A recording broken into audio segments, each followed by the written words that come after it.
Hi everyone, welcome to our today lecture. In our today lecture, we are going to discuss the relationship between labor supply and wages. How much labor is going to work, that is totally depending upon how much the wage they are going to be earned. If they are getting higher wages, they will prefer to work rather than to rest at home. So there is a trade-off between leisure and work. Leisure means the hours in which workers are taking rest at home. They are watching some kind of movies or playing games, or they are traveling to some other places for enjoyment. So when there is an increase in wage, more number of people are willing to do job in the market, and when wage decreases, so in this way people will prefer to rest at home. So when wage decreases, labor supply decreases. So and when wage increases, labor supply increases.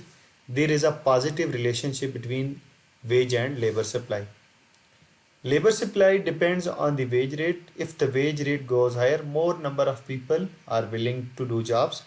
If the wage rate is less, then there will be less labor in the market. So there is a positive relationship between labor supply and wages.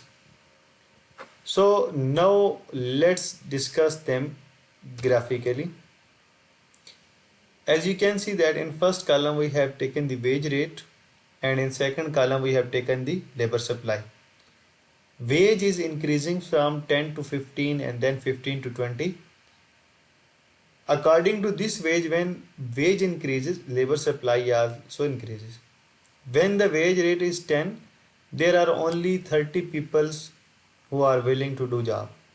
And when the wage increases from 10 to 15, now 40 people are willing to do job.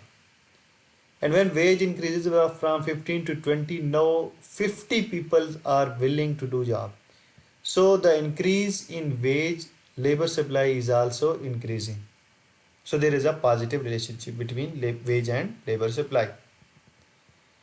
When the wage rate is 30, there are 10 people are willing to do job. When the wage rate is 40, 15 people are willing to do job. And when the wage rate is 50, there are 20 people who are willing to do job.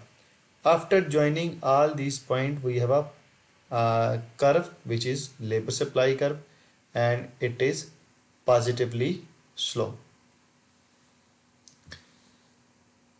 So here is the market equilibrium.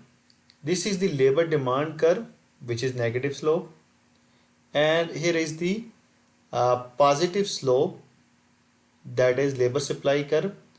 The point where labor demand equals to labor supply, it will decide the equilibrium wage rate and equilibrium quantity of labor in the market. So what happens if there is any change in labor demand and no change in wage rate? So when there is a change in labor demand due to some other factor than wage, then it will shift the labor demand curve. If there is no change in wage and labor demand increases, then labor demand curve shift to upward. As you can see that there is no change in wage, but when there is an increase in labor demand due to some other factor, so the labor demand curve will shift outward. The new equilibrium will exist here, and as a result in increase in labor demand, the wage rate increases and the quantity of labor increases from Q1 to Q2. Why wage rate increases? Because the labor supply is fixed. Now we are willing to hire more number of laborers, but there is a limited supply of labor in the market. So we have to pay higher wages. So in this way, when labor demand increases due to other factor than the price, then the labor demand curve will shift outward, and this will raises the wage level from the equilibrium.